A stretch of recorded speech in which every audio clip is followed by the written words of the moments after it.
Hi, my name is Sean, and it's laundry day, so please excuse the drip. I figured while I'm doing laundry, this would be a perfect time to do a deck list, because why not? I made the clever decision right before finals and a long break in which I'm not going to be able to do a lot of studying because there's going to be a lot of family in town. I should take an entire day off to, instead of doing work for classes that I'm not doing the best in, I should play Yu-Gi-Oh! So I did that. It's an OTS championship. I tried to get my invite. I got first in Swiss, and then I got to 8th place before Vanquished Soul came up and vanquished me. Anyways, let's do this. Okay, now that we're here, let's start off with the best deck of all time in exactly this moment in time for me alone and maybe other people who really like the deck. Mikanko. Mikanko, if you can't tell. You got 3 Ohime, we're going 2 Huli, 2 Hare, 1 Nini. So there's a reason why I'm running Nini, even though most people cut her out of the deck at the moment and they try to go Huli to 2. The reason is because this is a CR and I don't have a lot of expensive cards. This is my only chance to flex, so I'm gonna try and do that. That's really not a good reason to do it. The other reason, and this is the actual legitimate reason, is that sometimes if you get Ash and you have nothing to do but you have like a thrust, you can set a certain trap card that lets you summon her from deck and then equip her. And sometimes if you get like evenly matched and you have nothing else that you can do but you set the trap, you can just go into her and then equip like metal silver armor and then your opponent can't do anything. It's pretty good. I like it. But I can also see why she's being cut. Maybe she's a side deck at most, I'm not sure, but you know, I like her. Also, I don't know why people would cut this down to just 1. This is the best card in the deck, like unarguable. Like most people can't deal with targeting. It beats Rescue Ace on its own. And yeah, I just like that. Also, her effect to equip from the grave doesn't target a monster on the field. So you can equip hydrants to get rid of them or steal them to your side of the field with Rondo, and I just think it's really good. She's also a top-notch searcher. Who would have thought? After that, we got 3 Gen, 2 Ken. I like these guys. If you don't know what they're doing, they summon each other to the side. When this is summoned, your opponent discards. When this is summoned, you draw 2 and then discard 1. And this lets you draw into certain cards that you really want. Say you don't have any of these starters or extenders, you can get into them, or you can get into your talents packages or whatever you'd call them. I think those are pretty good, so I really like it. It adds an aspect of going first to the deck that is kind of hard or kind of good if you have trouble doing a lot of different builds, like there's the assault package and then the Neo Space, Sub Knight, whatever they're called. I'm not the biggest fans of those in comparison. This allows you to run more going second cards in your main deck and use them to the fullest of their ability. So very good. After that, we're going to go 1 Renault, 2 Fire Fountain Ladies. Shout out to Dom for doing this and giving me these 2. You can probably cut her down to 1 if I'm going to be honest, but she's great as an extender. She helped me get through a lot of plays that I couldn't do otherwise, and I don't know, I just like her. She definitely makes this deck a lot better if you're trying to extend with these, or if you start with these instead of her, because you can only summon this guy out if these 2 are on the field. But you can summon her out if any of these are on the field, so it makes her a lot better. After that, last monster of the main deck, 3 Ash Blossom. This should probably be a different hand trap because I barely saw it, but when it did come up, it did well. Just not against the decks that I wanted to, i.e. Vanquished Soul, because I don't know how to play against that deck, and that really hurt. Okay, monsters done. Into the laundry bin. After that, we got the equips, 3 Arabesque, only 1 Dance, 1 Mayo, 1 Rondo. These are the only ones you need to play for this going first-ish version of the deck.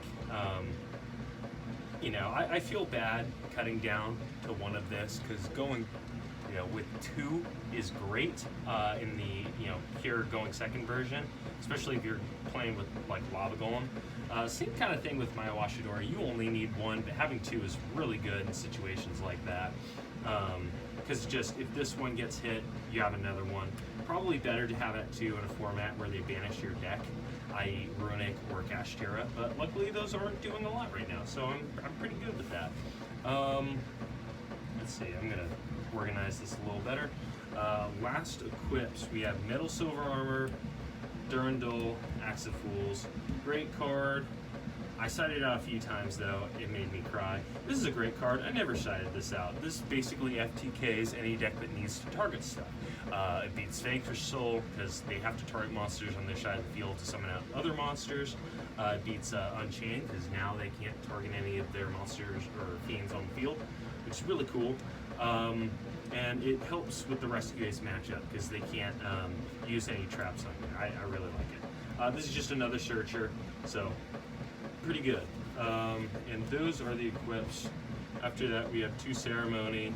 This lets you get around summoning conditions for the Ohime. It's really good, but also lets you summon out these if you're in a real pinch and you need to start off some way. Like if you have 2 Hares in hand, you can normal, special, and then go into Zold. That's pretty good. 3 super quality. I saw it once or twice. Either way, it didn't help. But in theory, this card is good. I need to play more with it. 2 Breath of Rights. This is just 2 more copies of Ohime. Honestly, I'm thinking about cutting this down to 1 just because you can search it off of Thrust, which, if you can't tell, I'm playing that. But yeah, we have that. We have another Searcher for your warrior monsters, except this also gets you Gen and Ken. So if you want to start off with that, it's great. It also works as an extender to get your Fireflint Liddy or your Renault. So good. After that, we have 2 talents, 2 thrusts. Great cards. I wish I saw them more. But at the same time, I know that as soon as I add 1 more of either, it's just going to brick up until I only see those, and then I don't get hand trapped.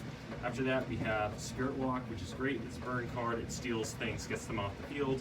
And the other one is Promise, which lets you summon your Nini from deck and equip her with this or any other equip you have in the grave. It's really good. I really like it. It's a great thrust target if you get ashed on your only play. So you just set that and you're good.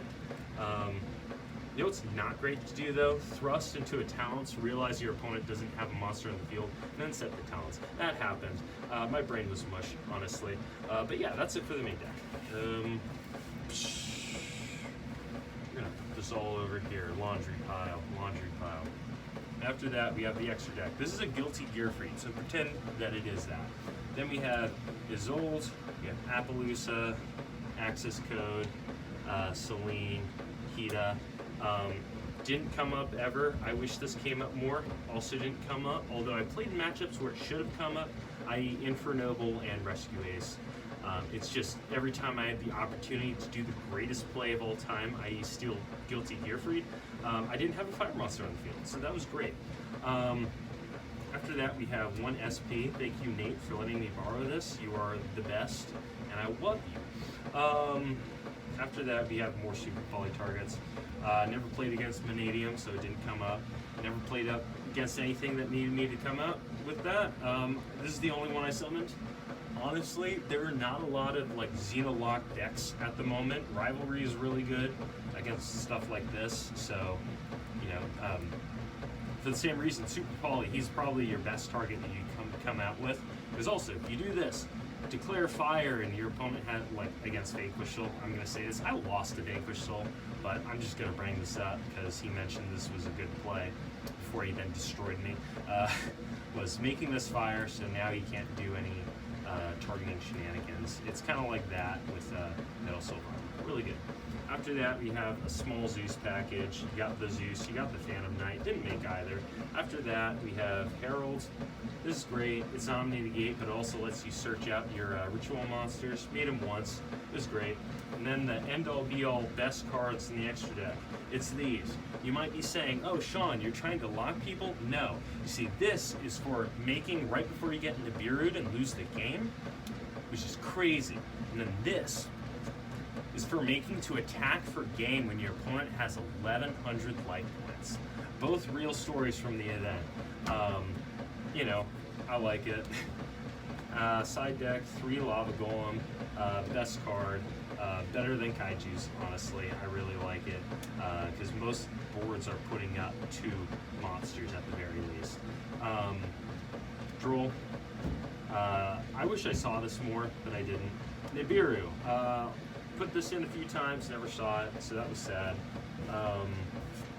After that, we have 2 evenly matched, 1 Kagura. These are like, oh, back row removal. Never saw this, wish I did. It would have helped a lot. Herald of the Abyss, no purely, so that was wasted spot. Same with this. Never saw it, never needed it, so didn't do much. And then the last thing, Angel Ring. I never felt a need to side this in. It's good, but I just don't have stuff to facilitate it the way that I did in, like, you know, let's say you're running Rick Argett or, you know, I don't know, Rivalry, like Mikanko Rivalry. That's a good card that lets you facilitate that.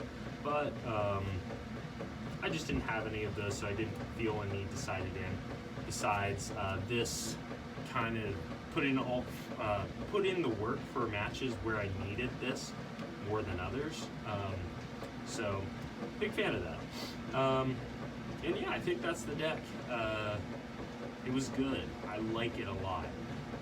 I just wish that I had more experience playing this version going second because I won a lot of my die rolls, and I'm scared that the reason I did well is that I just managed to go first most of the time. I just don't know if that's a good way to base this off. You know, doing, I guess. And the other thing is Sinful Spoils package. Don't feel like the deck needs it. It has a lot of gas as it is already, a lot of extenders. If anything, I wish there were less extenders and more spots for, you know, hand traps like Ash or other flex cards. I've thought about taking out Super Poly for imprims or Drools or anything else. But yeah, that's all I'll say about this deck. It's really fun, really good. I'll probably organize this so that you can actually see the deck. Okay, well here's the deck all organized now. Extra deck. Remember, Guilty Gear Freed for that. I have the side deck in hand, but not a lot of space. But yeah, deck's really fun. I had a real blast at the event. It was really fun. Afterwards, we had the X3 drop pizza party, which was really fun. And yeah, if you feel like trying out the deck, I highly recommend it. I don't think you need the Sinful Spoils Snake Eye thing. Helps with consistency, but at the same time, I'm really hurting for space. It's way too tight of a deck as is. Yeah, anyways, I should probably get ready because my laundry's about to be done. That said, hope you have a safe rest of your day. God bless.